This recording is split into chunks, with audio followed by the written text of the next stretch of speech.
The following program is produced by the Tech Talk Radio Network. All right, people, break out your notebooks and pencils and slide rules. You're listening to Tech Talk Radio with true geeks. And by the way, I'm Dee Snyder, and I'm a geek too. Welcome to another episode of Tech Talk Radio. I'm Andy Taylor.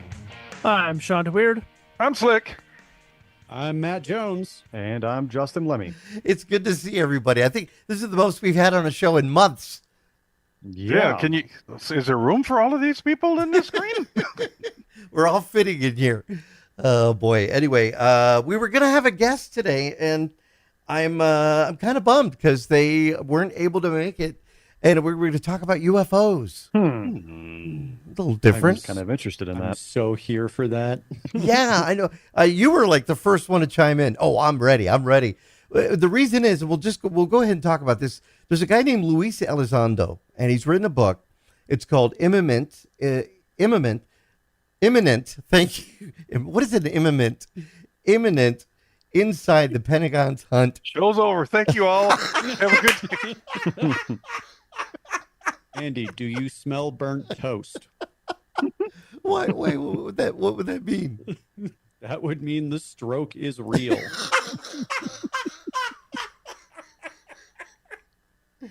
Oh, man. You were saying. We're trying to. Thanks a lot, guys. Anyway, this guy, Luis Elizondo, has written a book called Imminent Inside the Pentagon's Hunt for UFOs. And I guess he's the former head of the Pentagon program investigating UAPs. I don't even know what those are. And he's been on Joe Rogan's show.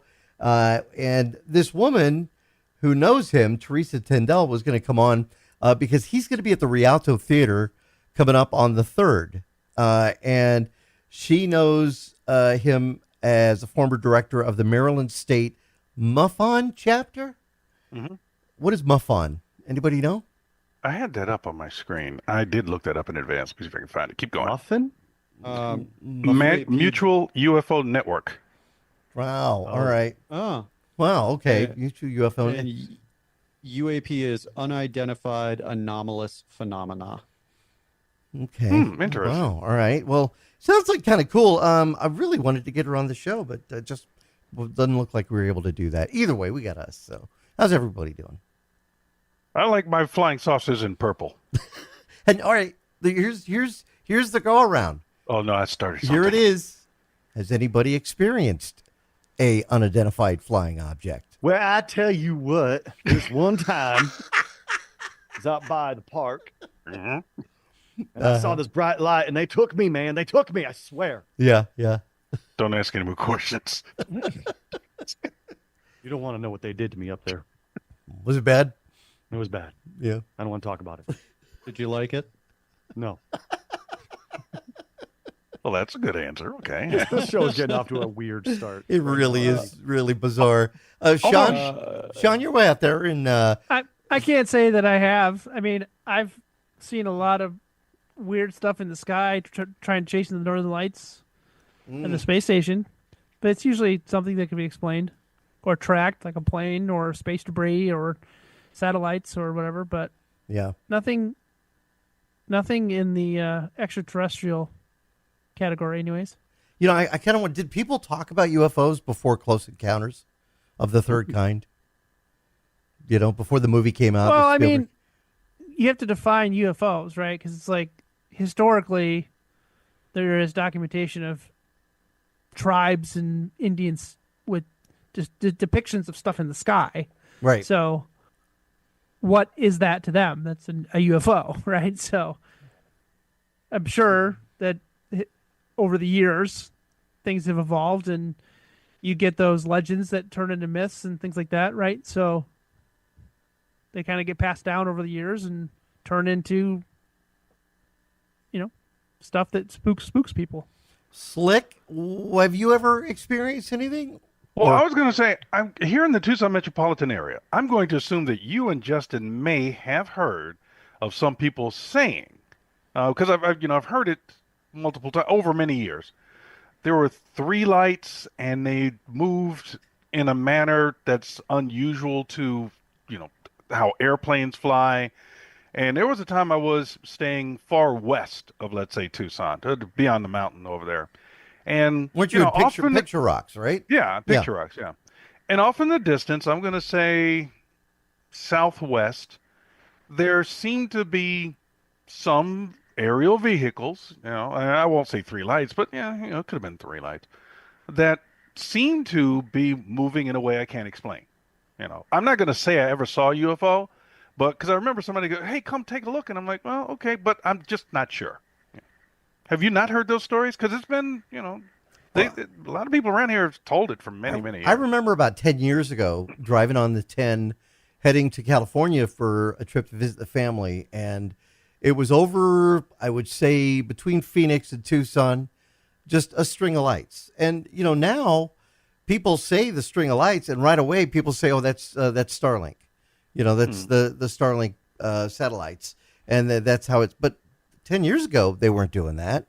And I remember seeing them, and I thought, what the heck is that? And it was just like in a row. But then again, I guess it could have been satellites were up 10 years ago, so it's very possible. I've never personally had an experience. Even up in Colorado? Nope. No, I can't say I have. I will say, though, that in my amateur radio days, right, the stuff that I do in ham radio, it's fun to tune in and listen to stuff that you don't necessarily know what it is, right? It's usually just garbled, but it sounds cool. So you could count that as I've probably heard alien stuff. But who here remembers doing SETI at home? Oh, yeah. SETI, SETI was the search for extraterrestrial intelligence, right? Correct. Mm-hmm. Yeah. So one of my mentors who just recently passed away got me into SETI when I worked at Fox. So this would have been back in 2010. And I had it on any computer that I owned, and it was running 24/7 until they shut it down probably 4 or 5 years ago. And it was just cool to watch, right? And who knows what they did with the data. It got sent to Berkeley, and they analyzed it. But what did that mean, right? So maybe one day I'll get an email saying, hey, this piece of information that your CPU calculated was alien technology or something. Yeah. That's what I'm hoping for. Wow. Help me out with SETI, because I remember hearing about it, and it was, to me, it was you install a bunch of people installed software on the computer to assist with processing and searching of something. So basically think of it like crypto mining data from Berkeley off of satellites and radio telescopes. Like it was just a peer-to-peer data exchange. Your CPU was processing raw data from satellites in the gigahertz spectrums, and you could kind of watch it. It would tell you what chunks you were scanning. So it would tell you you're on this array and it's scanning in the 23 gigahertz spectrum, and it would just tell you it was scanning that. So yeah, and with all the different radio telescopes arrays out there, there's just so much data that we're pulling down. There was no way they would ever be able to do it themselves, even with a supercomputer. So that's why they created this app, and it was one of the. Forgive me if I'm wrong, but I think it was one of the first, if not the first, distributed cloud computing. I would agree with that. Yeah, and it was very popular in the nerd community, and it was kind of fun to compete with your friends and say, "Hey, I've got this many chunks decoded or whatever it was. You have this many points," and it got people in trouble. So this was before crypto, right? Right. So you had people installing them on work servers and things like that. I actually got in trouble for putting it on some computers at work that had higher processing power at the time, and was using the company's power on the internet, whatever. Right. But so it just was because you could get a higher score than your friends. And isn't it a shame that you got in trouble for doing that and not mining crypto? Was that? Well, I know. I mean, I knew better than that with crypto. Yeah. Well, that's the thing you mentioned, using the company's internet or whatever. Honestly, it really didn't require hardly any internet, because it would just go online, it would download a chunk of data, and then it would sit there and chew on that data for hours and hours and hours and hours. And then once it had its results, then it would just upload that back to Berkeley, and then it would download a new set of data. So it's not like you had to be connected to the internet at all times. Wow. So you were actually helping the government and doing the research through different parts of the world, wherever you were and however you were able to connect. Yep. Yeah. So the SETI Institute still exists, right? So that part didn't go away. It's just this part of it, the funding ran out or whatever. So you can still go check out and do SETI and all that stuff. And there's actually another program that kind of an offshoot of that called HARP, where it's I don't remember what the acronym stands for, but it's another high frequency radio project that uses your CPU power, GPU power to scan. High frequency active oral research program. That one. So it's kind of the same thing. Aural. They actually did something similar in Borderlands 3. When you got to a certain town in the game, they actually, in-game, they had what looked like the standard arcade machine. And they told you when you started playing this game in a game, they were like, hey, just to let you know, this is not just a game. You are researching folded proteins. Yes. And the work that you're doing here. So now any gamer that played Borderlands 3, and even if they only played that for like 2 minutes, they're now listed on a research paper because enough people played and did that they actually managed to get the answers that they were looking for, doing all the simulated protein folding and things like that. I'm like, you guys, all you have to do is tap into the competitive nature of gamers. Like, that's all you have to do. Like, as Shawn put it out, like, coming in being like, yeah, I bet that really awesome new PC. These are a number of pieces I've gotten decoded. How about you there, Johnny? And Johnny's like, well, dang it, I got to go get a new processor and catch up. Like, just tap into that competitive nature, and yeah, we'll get it taken care of for you. Kind of wonder with the technology that we have and the satellites that have been put up, do you think that that's going to help in either communication or actually justifying that there could be intelligent life out there as an alternate world? There's a couple of theories as to why we haven't, or, if we have, why we haven't had sustained communication with any form of extraterrestrial. The couple of different theories. There's one that is the young universe theory, which the Milky Way is relatively a young galaxy in terms of the age of our universe. We are still kind of at the early lengths of how long this place is going to last. So it could just be through some quirks and flukes. We have just showed up first, and other biological life forms are still evolving, still catching up. There's also the Great Barrier Theory, which is as civilization becomes sufficiently technologically advanced, they have to try and pass through what they refer to as the Great Barrier and survive and move on towards interstellar exploration. The Great Barrier is basically you discover the power of the atom. Don't kill yourselves with it. Don't nuke your planet. And so far, no one has done that. And we're walking down the way to being like, time for that test of the Great Barrier that we're going to take an L on that one. And the scariest one for me is the Great Silence, which is there are tons of other species out there. And right now we're basically doing the equivalent of like taking a megaphone and screaming into like downtown. Yeah. I'm from Earth and my name is Bob. Here's my address. Here's the code to my front door. Here's how you find me in the neighborhood. Yeah. We are telling everyone exactly how to find us. But the Great Silence Theory is that all these other life forms that are out there, like, there is one super predator species, and everyone is like, dude, shut up. He is going to find you. Like, you are telling him how to get in the... Shut up. They're going to show up and your planet's going to get turned into a marble. All right, a marble. When it comes to movies, think about it. I mentioned Close Encounters of the Third Kind, which is a great movie. I mean, I think it still holds up today pretty much. I mean, the visual effects were outstanding, so it didn't, crack that belief that something really wasn't happening. You had this amazing photography, and then you had that great score.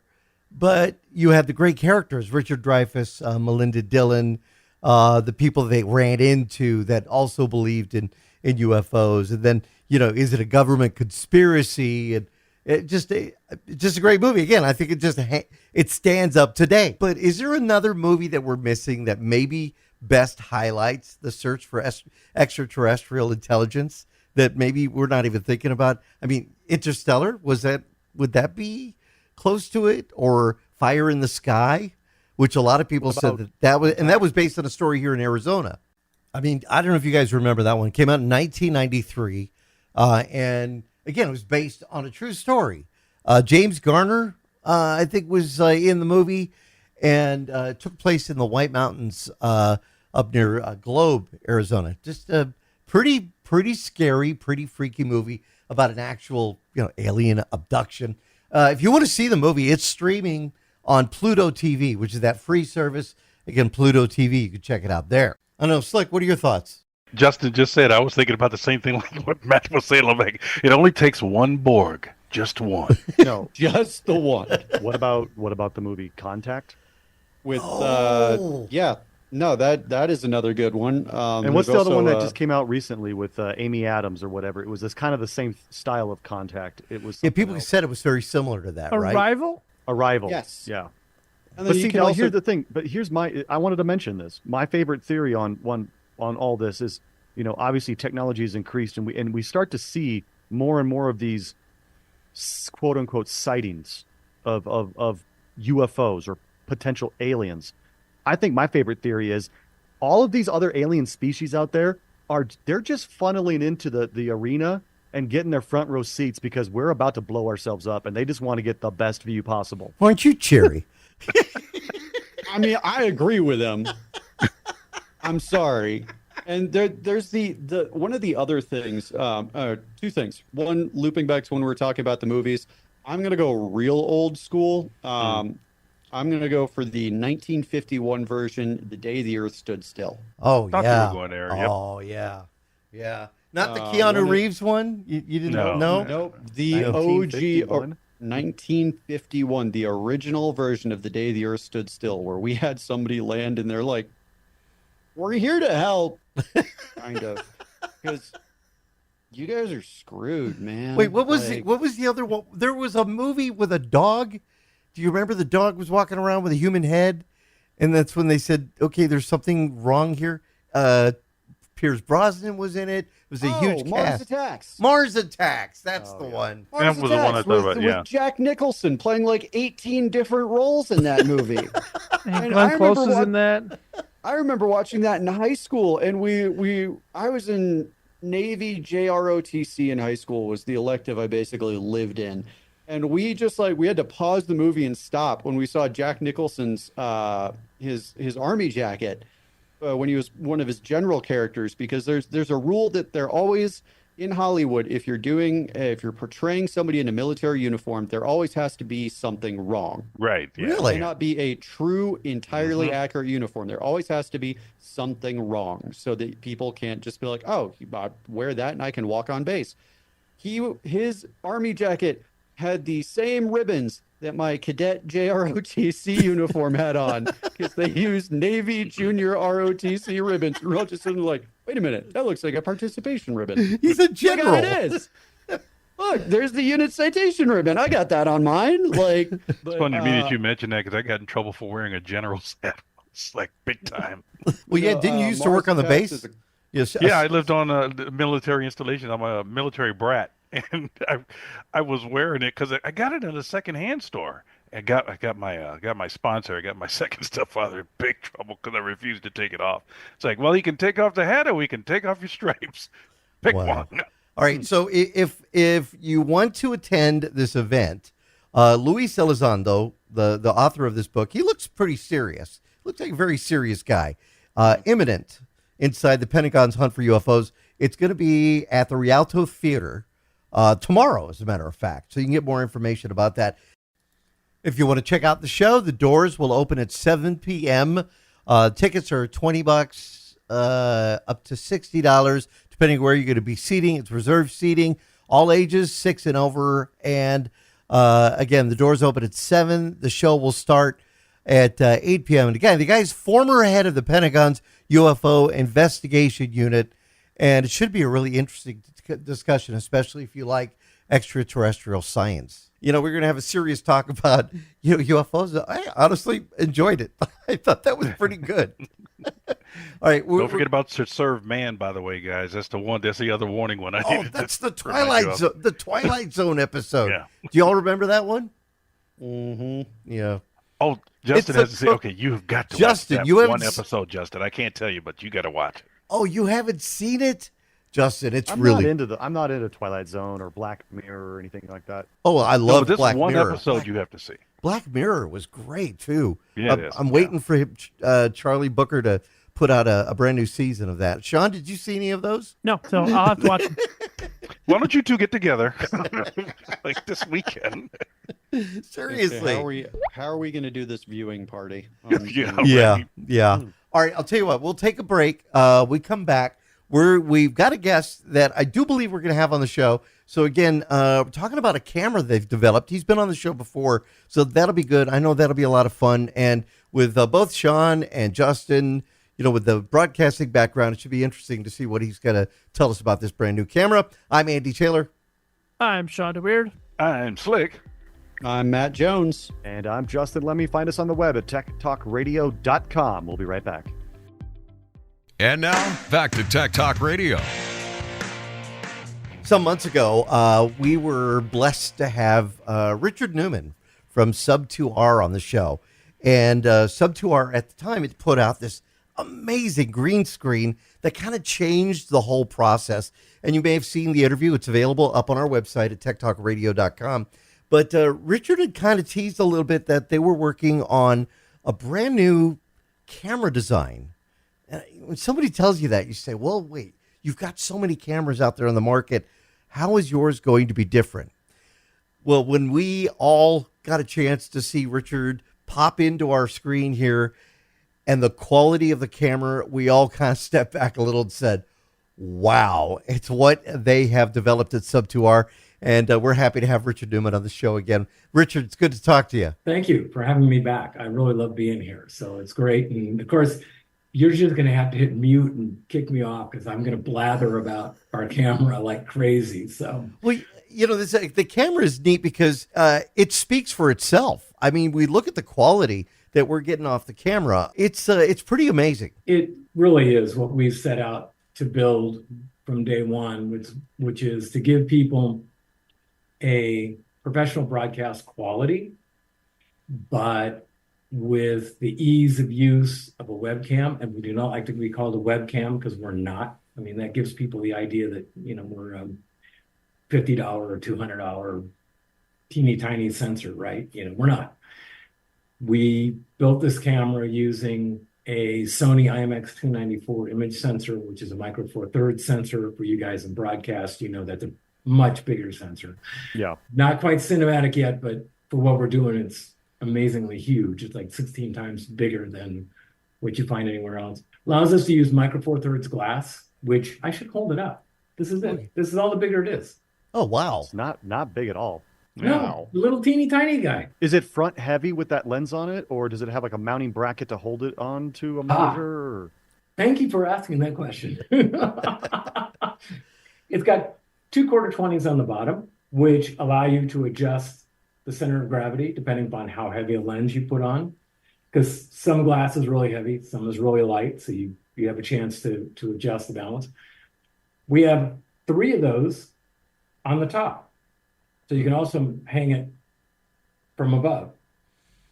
We also have rack mount grooves. You can't see them too well, but you got rack mount grooves on the side, and you have rack mount grooves on the bottom, which means that you can hang this thing and mount this thing from a gazillion different directions. In developing this camera, Richard, we're looking for a solution for maybe something you had not seen on the market. What was that? Well, we started out with, building a camera for Twitch. And what we saw is when people got tired of a webcam, the next thing they did is they moved out to a DSLR. Yep. And DSLRs are complicated. They're cumbersome to set up.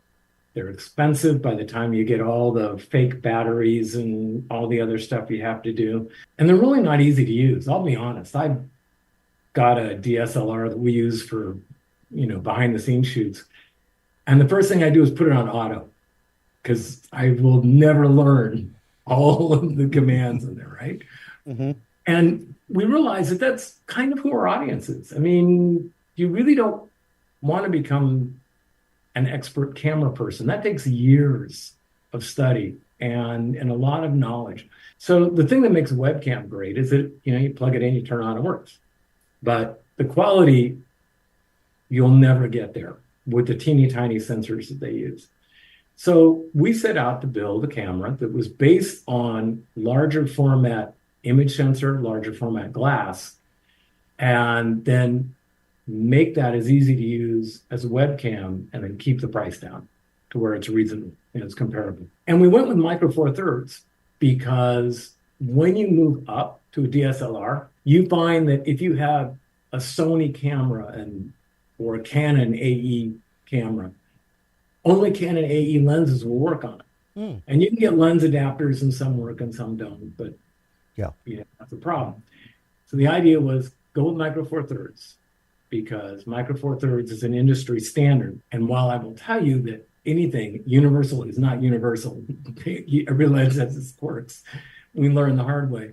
But we support the basic power functions of micro four thirds lenses. And this gives the end user the opportunity to select from a massive amount of glass that's out there at a really reasonable price. The lenses are interchangeable. That's the point we wanted to get to. The other thing we learned is that people need power lenses. They need power focus, they need power aperture. Our original camera that came out was a manual focus. And if the camera is too far away, they can't reach the lens to focus it. Going with micro four thirds allows you to have on desktop control of focus and zoom and aperture. But now the fun begins, because on the output side. So this is a development camera. And what you'll see is you've got an HDMI output here. You have a USB. Did I get it right? Yes, you have USB output. We actually have video out over USB. We have dual on the Studio 460. We have dual 12 gig SDI outputs. Plus we have a Genlock input. So if you're doing multiple cameras, you can Genlock them. And then this sweet little thing. This is called an SFP Plus cage. And the SFP Plus cage allows you to buy little off-the-shelf modules. I see Matt nodding his head. Yeah. And convert the video output into absolutely anything you want that's off the shelf. So if you wanted this to be optical output and have a 40-kilometer range on it, you can get a module that slides in the back. If you have a Square One that has HDMI and you go, I really want to upgrade to SDI, you can buy an SDI converter, or vice versa. That's really the advantage of these SFP cages. You can NDI, IP. That's what I think is a really cool feature about the camera, is that you're not stuck with a video output. And all of our outputs are, depending upon the video format, is a 4K 60 output. Camera is a native 12-bit color depth. Depending upon your output, it usually drops to 10. But inside, all of our processing is done at 12-bit color. The other thing that's important for broadcasters is that we have virtually no latency. The most you will be is one frame behind reality, or 16 milliseconds. So does the processing happen on board, or does it utilize the computer that it's connected to process? No, all the processes happen on board. We run it. This is an FPGA-based camera. There's no ASIC on board, which means that all of the video pipeline is software-based. And so you can upgrade it, you can modify it.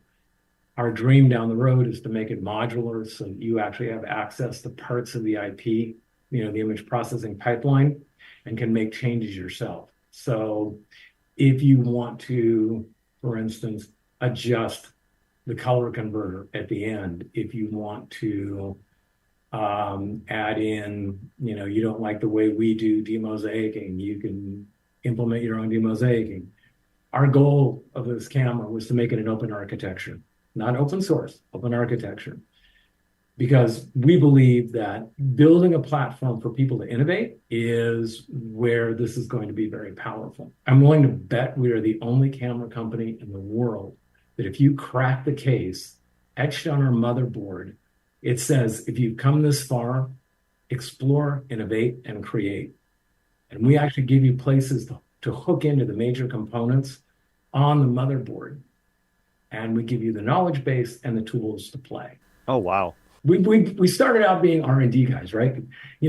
Engineers exploring, and we needed to build a platform. So this is basically a dev kit shoved in a box to make it look like a beautiful camera. On the back, there's a little bank of square connectors. Yeah, I was wondering about that. We offer a external I2C COM port. I2C is kind of a universal language that electronic components talk to each other. A very simple, slow communication protocol. We also have a PTO, power takeoff, on the back as well, 5 volts. So it's available to drive certain things. If you wanted to control, for instance, our green screen,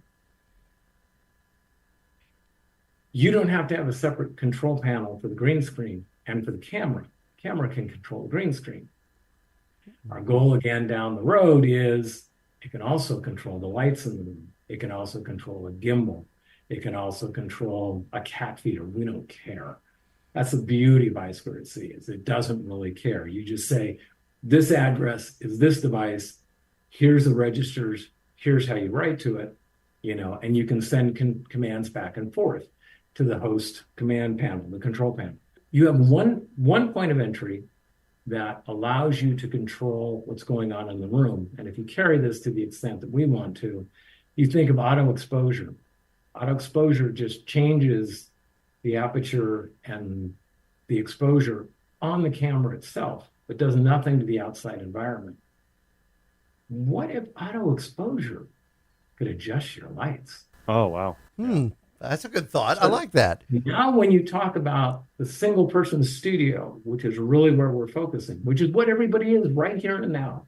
Every one of us is a single person studio. We've designed this not just to be a camera, but be this focal point of a single person studio and make it easy to use. What was that moment like when you got it together and you looked at it and you said, this is amazing? Like, we're looking at it, looking at the quality. And for our listeners that are listening on the radio, if you go to our website, you'll be able to see the quality we're talking about. It's been a long journey. We've been on this path for 12 years. We could spend hours and probably shots of tequila talking about all the disasters that we've faced, from exploding motherboards to a vendor promising a $40 part that ended up costing us almost $1,300. It's just mic dropping engineers, taking everything with them, everything you can imagine. But this has always been our dream. And seeing the video coming off of our camera was that moment, when we said we did it, we pulled it off. We did what we had set out to do, which is not a simple task. And I remember us sitting around going, when we first started this, going, how hard can it be to build a camera?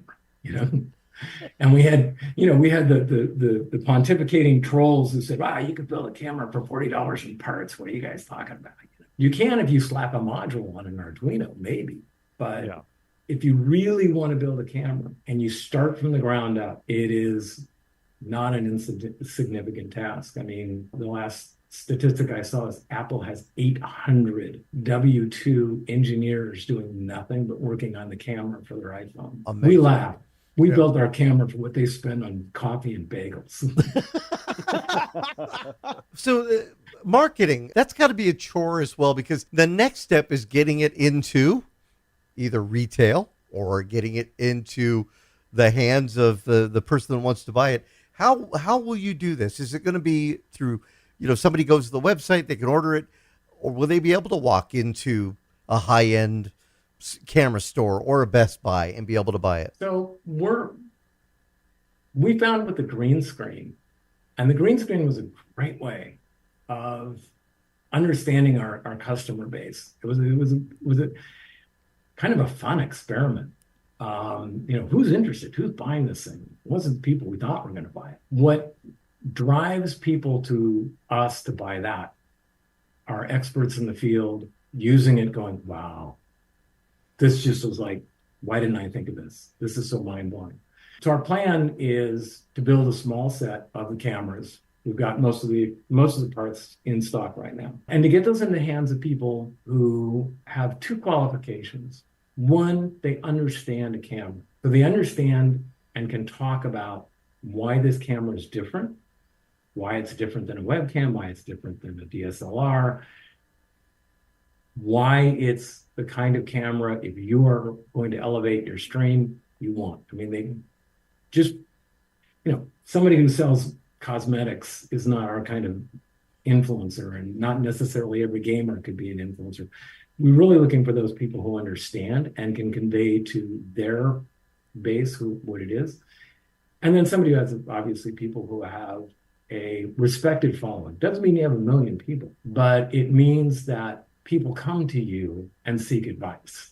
But honestly, we have a larger challenge before we get to marketing. And what is that? Up into the pandemic, we were founder funded. We were self-funded. It was, I joke, but slaughtered 401ks and liquidated savings and every body part we could sell on Craigslist, right? We found a sole investor. I had 450 doors slammed in my face, and we found a sole investor, and absolutely looked to be the perfect combination. I love this guy, by the way.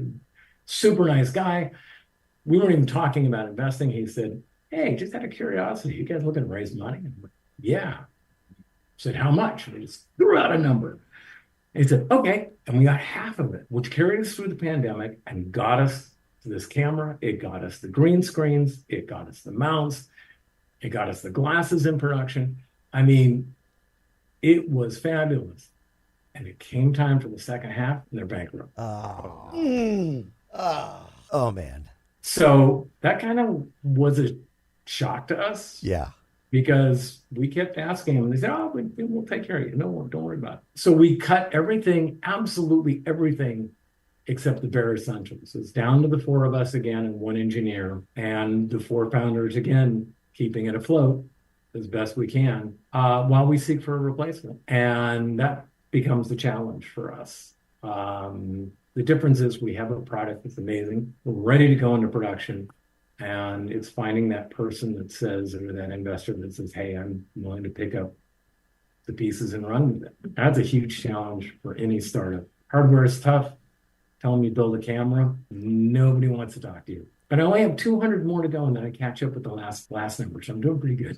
Oh, man. So are you planning to go to CES for 2025? And obviously, too, they have the exhibitor showcase where people get out there and they show they're good looking for investors. So I'm wondering. Yeah, they have that investor out. I may, that's a good idea. I wasn't thinking going to CES. We usually go to NAB. Right. Just right after CES.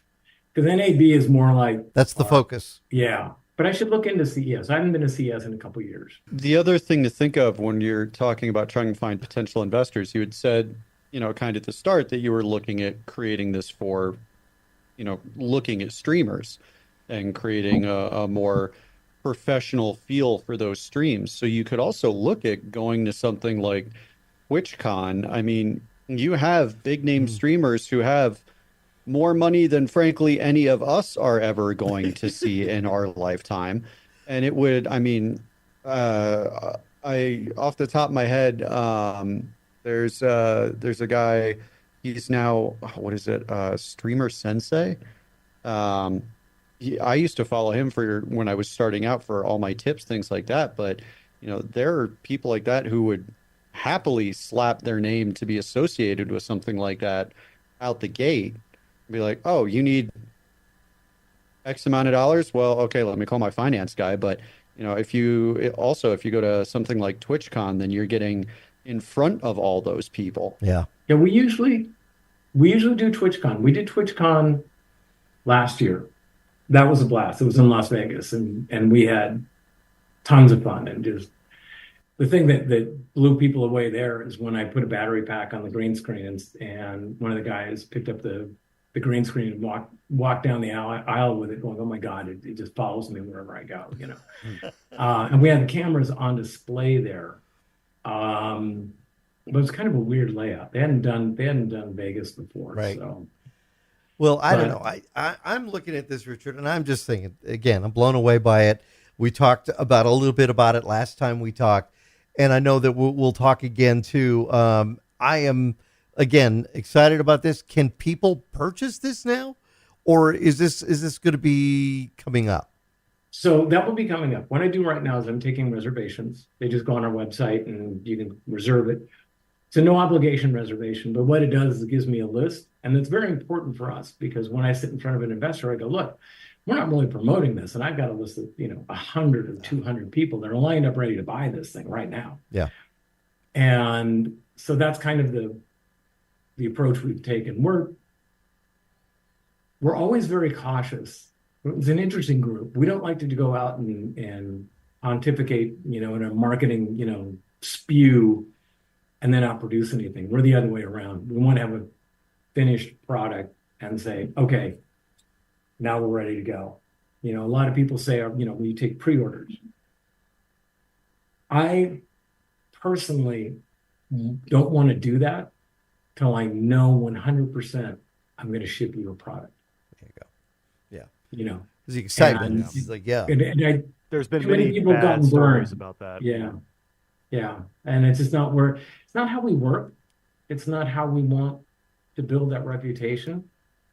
I'd rather have one that we waited, and when we were ready to sell, when you commit, I'm sending you a product. So we do a lot of remote stuff at the university, right? We have sports venues spread out all across campus. We use a lot of fiber. If I connect to this via a pair of single mode fiber, what is my connectivity to the device? Is it just video coming back? How do I control remotely from the user end just on a pair of fiber? You can get video and audio because the camera has dual onboard mics. Plus, it's got an audio jack in the back, so you could essentially put a mic onto it if you wanted to. Control is over USB, but what we've done is we built a module that creates a mesh network. So then the camera becomes part of its own network, and you can daisy chain these things together. And so you can control, 100 cameras from a single location all over a wireless mesh network. And then you would just be running cable. You'd just be running either fiber or SDI back to wherever your editing station was. Mm-hmm. It's great stuff. Richard, give us the website address. Our listeners can get more about the green screen and, of course, the cameras and getting on this list, because I might want to put my name on that list as well, because this is great quality. And for broadcast, I just put my name on the list. Did you? Yeah. Just put my name on the list. Yeah. So it's www.sub2r.com. And then, if anybody out there has questions, just info@sub2r.com, drop me an email. I respond as fast as possible. And you will get a response from me, not from an AI bot or some call center in some random part of the world. It'll be me. Awesome. Well, thank you so much for coming on Tech Talk Radio. Great stuff, and looking forward to seeing this continue to develop. Thank you, everyone, for your hospitality, and seeing you again soon. Thank you so much, Richard. All right, we want to remind everybody that you can find us on Facebook, facebook.com/Tech Talkers. Also on X at Tech Talk Radio. And then, if you have a question for the show, we love the questions. We'll get to one coming up a little bit later. You could just drop us an email, techguys@techtalkradio.com. You could connect with us again on Facebook and send us the message there. And we'll certainly do our best to get to answering it. And on YouTube, we're also on there as well. We feature our tech segments, but most everything goes through our blog.techtalkradio.com. We will take a quick break, come back with more of Tech Talk Radio. Now, back to Tech Talk Radio. Hi, I'm Rick Derringer, rock and roll hoochie coo, and you're listening to Tech Talk Radio. So during the break, I was just spewing information about that camera, right? We were talking about the camera. I could talk about that all day long, but Andy told me I had to wrap it up. So so let's shift gears and talk about drones, because everybody knows I love drones. Yeah. There's been no update to the Anti-Drone Act, right? We talked about how there was a bill in the House that got passed to ban drones from China and specifically DJI. Well, we talked 2 shows ago about their new drone, the Air 3S. Mm-hmm. The U.S. Customs and Border Protection is currently blocking imports of that drone. Oh, my God. Man. They say the action stems from concerns about forced labor practices and some other technology-based concerns. Like I said, I think DJI was cramming in as many new models of drones as humanly possible. Yeah. Wait, probably so does at this the mean that I can put my drone that's almost brand new, I can put it up on eBay for like a premium right now? I bet once if they pass the Anti-Drone Act, people are going to be flocking to places like eBay and other third party resellers to buy existing drones. So hold on to them. But if you can get the newer ones in, great. But it'll be interesting to see how the drone market goes forward here. They had told me at Best Buy that, because I went in and I was like, "Where's their DJI?" They used to have a display and it was gone. And I was like, "Where's your display?" And I said, "Oh, is it in advance of?" He said, "No, we're just moving it." And then the next time I had gone in, they had put the display back up, but they had no drones in there. Does that mean like Best Buy doesn't even have them on the retail shelf? Yeah, I don't know. From what I could just quickly Google and find out, I'll have to do some more research on it. But right now, it seems like they're not being allowed to import it right now. All right, we wanted to talk about something I showed on television on Fox 11 this past week. But what it is, you may have seen the commercials with Shaquille O'Neal and his mom, Lucille. And they're talking about preserving priceless memories, which is a great ad campaign. It's the Epson Fast Photo 680W. This is a different type of scanner, not a flatbed scanner. It looks like a little printer, and you just like you would feed paper and you feed the photos in, and coordinating with your smartphone or your PC, you hit the scan button and it scans the photos about 2 seconds per photo. Oh, that's really fast. Yeah. It's amazing. So, and I've been playing around with YouTube and Snapchat and TikTok, and so I thought, I'll do a video on this one, and I did, and Shawn saw it, and unfortunately, I cost Shawn $500. I haven't bought it yet because I have to talk to Caitlin about it. Oh, right. But so you guys, I've talked about this before. I did this massive photo and video archive for my family, right? All throughout COVID, 2019 through COVID. And the one thing I was struggling with, and the thing I haven't tackled yet, is if I showed you the other side of my room, the basement down here, I have a few cardboard beer crates full of years and years and years and years and decades worth of 4x6s. Oh, man. Without the negatives. So the negatives got destroyed, got lost, got thrown away. So I just have the 4x6s. Now, it's a painstaking process. I have the Epson V600, which is a fantastic scanner, right? But I can only fit about 4 in there at a time. And when I'm scanning at 800 DPI, it takes 4 to 5 minutes per 4. And then I got to open it, take them out. I get fingerprints on the glass. Like it's a big pain. Yeah. Andy sent me a 1-minute video of this thing spitting out 8 or 9 pictures in about 2 minutes. Mm-hmm. So I could just stack them in there and let it run. Yeah. It's going to go. Like I was immediately said, I have to have this for this archive project I'm working on. If you're doing them on the computer or you're doing it on your smartphone, the cool thing, Shawn, is you can actually, just before you hit start scan, you can tag them. So you can tell it this is from 1948, this is from 1949. This photo was taken in the summer. You could tag it. This is, the Weird family, or Caitlin's family, or right. That's one of the big things that I've been struggling with is who puts the data in. Yep, and that's right. The metadata doesn't get there by itself. Yeah. So I'm adding that stuff in manually when I'm, I bulk it, right? So it's like I have this folder from 1980, and I'm telling it this is these files, these ones I'm scanning are this 1980, this event, these people are in them, and I'm typing all that in while I'm scanning. Yeah. So this is like, this is relatively new. I've never seen this before. I would have searched for this, but no, the only thing obviously, the faster you do it, the lower the DPI. Right? It says it'll scan up to 1 photo per second at 300 DPI. That's pretty low for archive. Yeah.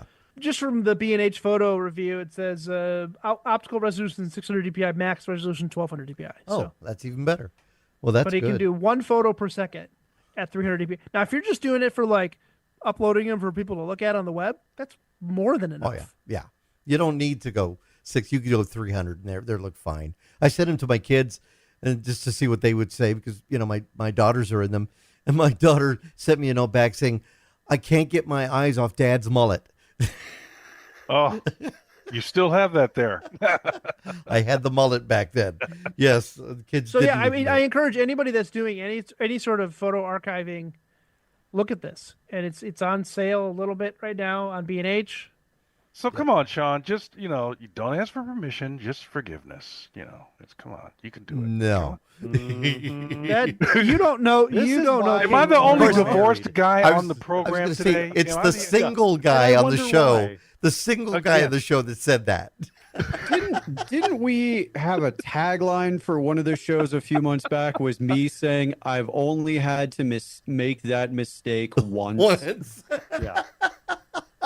Now, to be fair, I have impulse purchased on the show before. Yeah. And Caitlin was the recipient of that, so maybe I can get away with something because it was the Udi that I got. Right, the Udi. Matt was like, "Get the Udi," and I went online and bought it immediately. So I am a online impulse buyer, so I have to be careful. We're coming up to November. Before we take a break, who's getting the Microsoft sweater this year? Are they going to do a new one? Oh, I don't know, but I will probably buy it right now. It's going to be hard to beat last year's with the Windows XP background. Oh, speaking of the Windows XP background, they actually just released a 4K upscaled version of, what do they call it? Is it Bliss? Bliss, yeah. Yeah, they released a 4K version of Bliss that you can download now for Windows 11 that will fit 4K monitors. And I still have the tag from that sweater, just happening to be sitting on my desk. So that's cool. All right, Matt was looking that up. Did you see anything, Matt? I see something in the Xbox Gear Shop, but I don't see the official Microsoft one yet. They usually put them out by November 1st, so we'll have to hope that we'll have to take another look next week.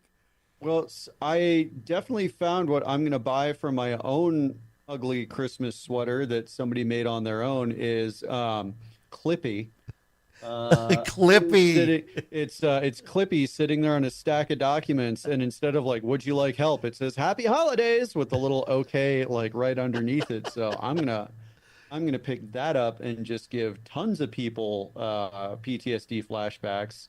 Elf on the Shelf. We should sell shirts with Slick as the elf on the shelf and put him in different situations. I think that would be great. that might get us banned. I want the smallest elf hat. Why are we doing that for Christmas? That's more of like a Halloween thing. We want to scare children. All right, we're going to take a quick break. We come back. More of Tech Talk Radio. Listener question. We'll see if we can get to that one real quick. I'm Andy Taylor. I'm Shawn DeWeird. I am Slick. I'm Matt Jones. And I'm Justin. Send us an X at Tech Talk Radio. We'll be right back. And now, back to Tech Talk Radio.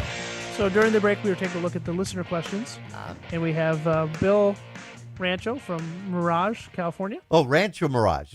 That's where we started. Sorry. Yeah. I'm not from over there. Bill Rancho in Mirage. I'm from Midwest. That Rancho, there's not. Mr. Mirage, we have your answer. He asks, I'm tired of trying to type into my iPhone with that little on-screen keyboard. One of the reasons I missed my BlackBerry is that there was a actual physical keyboard that would easily connect and give me a keyboard.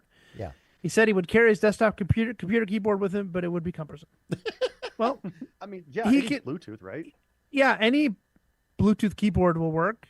I mean, they've got a couple that are they like even have some that fold up. connect to the Lightning adapter or the USB-C for the new phones. If you don't want to have a battery-powered one, if you're looking for ones that are going to be more ergonomical, like get the ones that you can look at the ones they have for the iPads. They have them out there. So the Logitech K480 is kind of cool. It's got a little groove. You use it with a tablet or a smartphone. That one's kind of nice, and you could switch between 3 Bluetooth devices, so that's cool. But I want to check out, and I think you just did a highlight of one. I want to check this out. Clicks, so your phone snaps into it. Yeah. And it gives you it looks like a BlackBerry. Yeah, exactly like it. If he's talking about missing the BlackBerry keyboard specific, I think Clicks. I'm looking at this right now. Clicks is definitely the way to go. Your phone will snap in there, and you'll have the same old school feel of that BlackBerry keyboard with like the physical pressable buttons. But a concern someone would have with that is like, well, am I going to lose the other features with this case? But I'm seeing like you're still having MagSafe is built in there. It's got pass-through USB, so you're still able to transfer your data. Like you get all that space on your screen that normally where your keyboard like comes up. Right. You get all that back because you have the physical keyboard, so your screen looks like 2 times the size now. So that's that might be the way to go. A little pricey though, aren't they? I mean, it's a yeah, it looks like a little pricey, about So, 140 to 160. clicks.tech is the website address. So that's it for this week's Tech Talk Radio. I'm Andy Taylor. I'm Shawn DeWeer. I am Slick. I'm Matt Jones. And I'm Justin Lemmy. Find us on the web, techtalkradio.com. Have yourselves a great week. See ya.